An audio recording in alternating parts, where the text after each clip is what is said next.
We're now ready to look at an especially important issue relating to preparing for a negotiation, and that is the question of how you should handle ethical issues.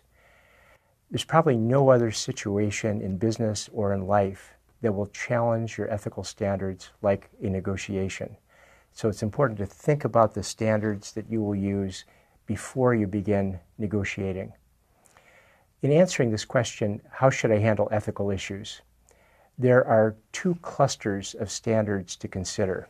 First of all, there's a cluster of standards that are based on legal principles, and then there are general ethical standards that go beyond the law. One way to visualize this difference is to think of this in terms of two overlapping circles. And what we're focusing on here when we talk about law-based ethical standards is the overlap situation where the legal principle is also an ethical principle or an ethical standard. We can all think of situations which would be in the left-hand part of the law circle where law has nothing to do with ethics or morality. For example, the law in England says that you have to drive on the left-hand side of the road, England and many other countries. Does that mean people in England are immoral and unethical? Well, of course not. It's simply a rule of convenience. But on the other hand, there are many legal principles that are also ethical standards. Thou shalt not kill is one of the great moral principles around the world, and it is also a legal principle.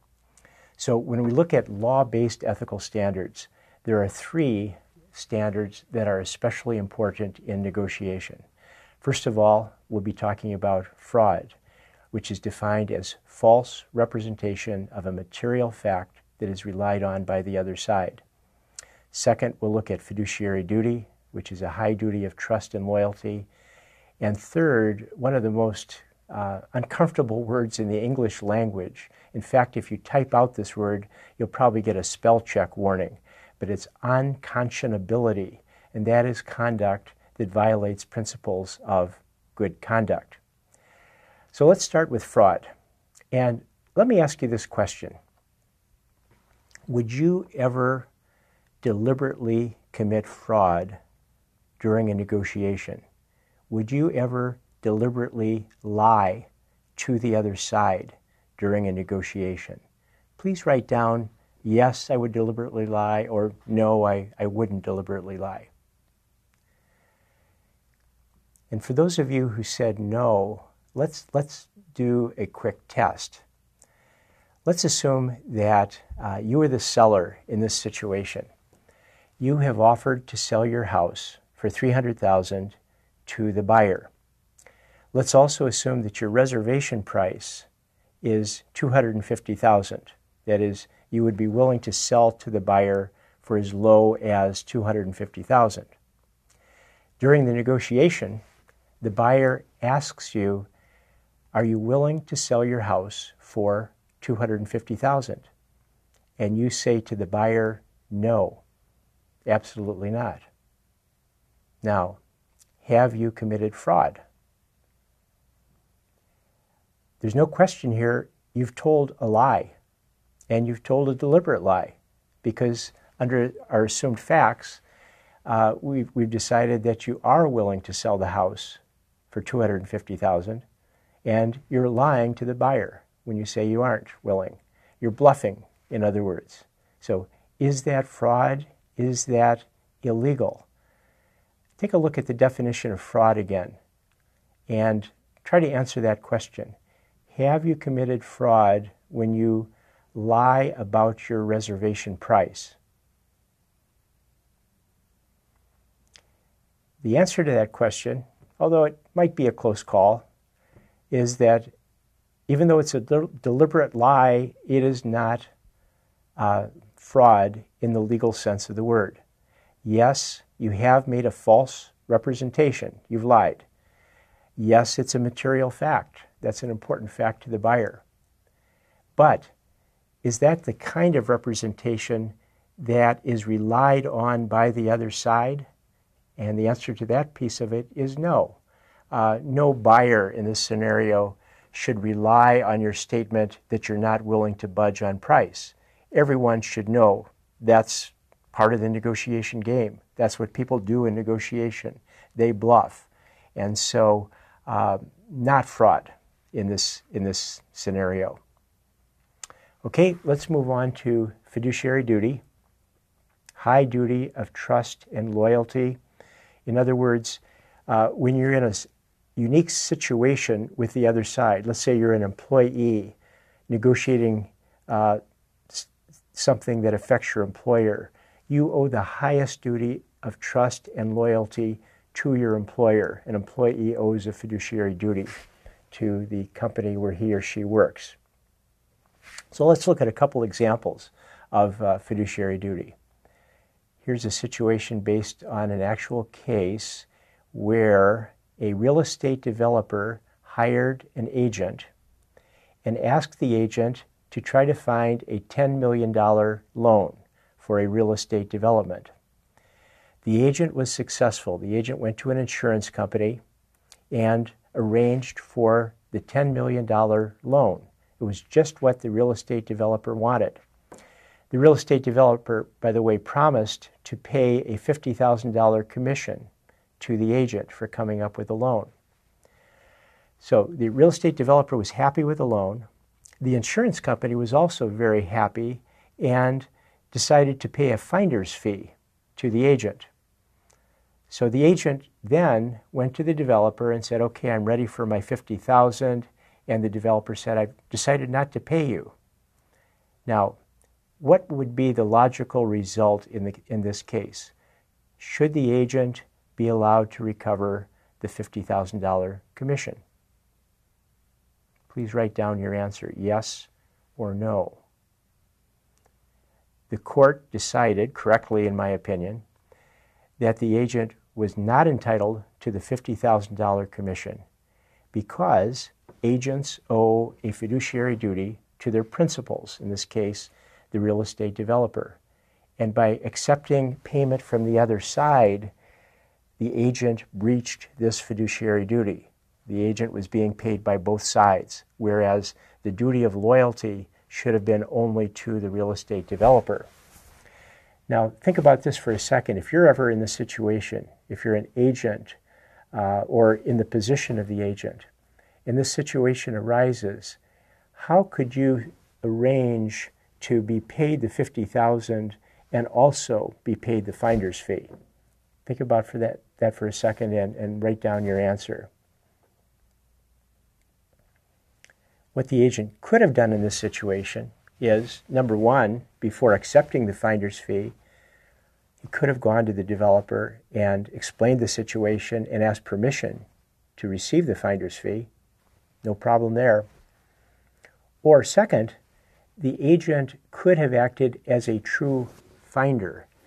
In other words, rather than being an agent for either party, which involves a fiduciary duty, the agent could have been independent of both parties, in which case the agent could receive a fee from both parties. Let's try another scenario. And here's the situation, again based loosely on an actual case. Let's say that you work for a mining company, and your company has made a huge discovery of a valuable mineral in a remote area.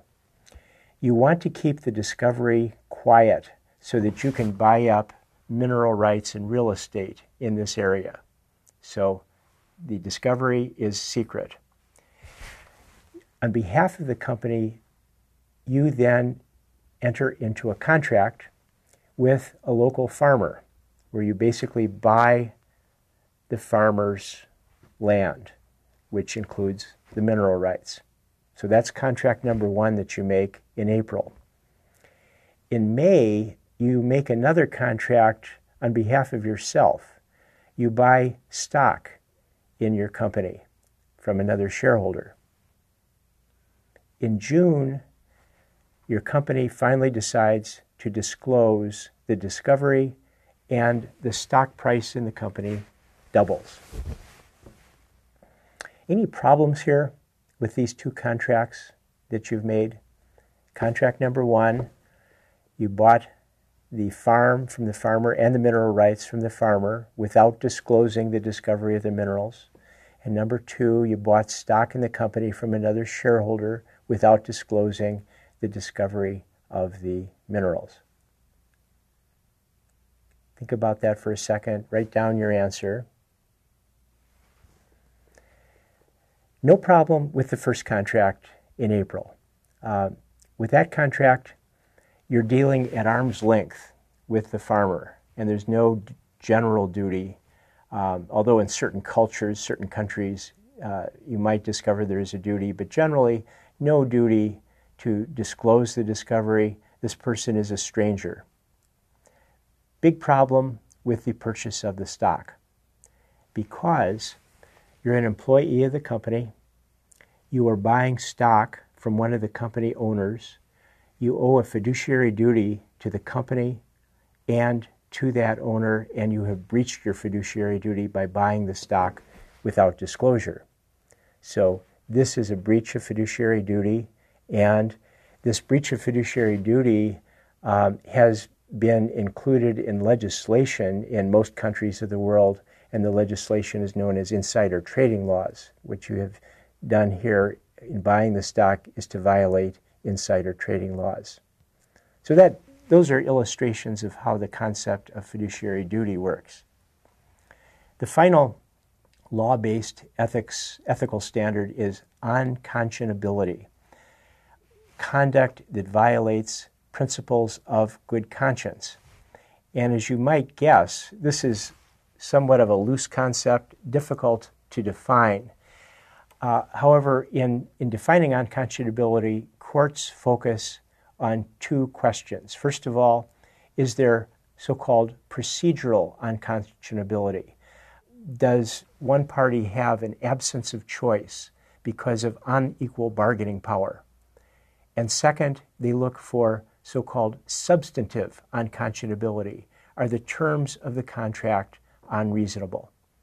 So what that means when you put it together is that when you are a very powerful party dealing with a very weak party who really has little choice but to deal with you, and when you force unreasonable terms on that party, a court might overturn the contract or overturn those terms on the principle of unconscionability. Here's an example. We have a restaurant in the United States called Hooters. And Hooters initiated what they called an ADR program, Alternative Dispute Resolution Program, which basically said that if you work for Hooters, you have to sign a document stating that you agree not to sue Hooters. Instead, if you have a claim against Hooters, the claim would go to arbitration rather than to the courts. Well, a waitress at Hooters had a sexual harassment claim. She wanted to go to court, and she did not want to go to arbitration. And so she filed her suit in court and challenged this arbitration agreement. And the court had to decide, is this agreement unconscionable? Is it a case of a large corporation, powerful corporation, forcing terms on an employee who might have very little choice? And are those terms fair? This is what the arbitration agreement provided. It provided, first of all, that employees in the arbitration had to provide notice of claims, not Hooters. Hooters could select the arbitration panel. Presumably, they could select their own managers as arbitrators. Hooters could record the arbitration hearing. Employees could not record the hearing. Hooters could cancel the agreement to arbitrate at any time, not employees. Hooters could change the rules of the arbitration at any time, perhaps even in the middle of the arbitration, not employees. Guess what the court decided? This arbitration agreement is unconscionable and void, and this decision was affirmed by a federal court of appeals. So that concludes our look at law-based ethical standards.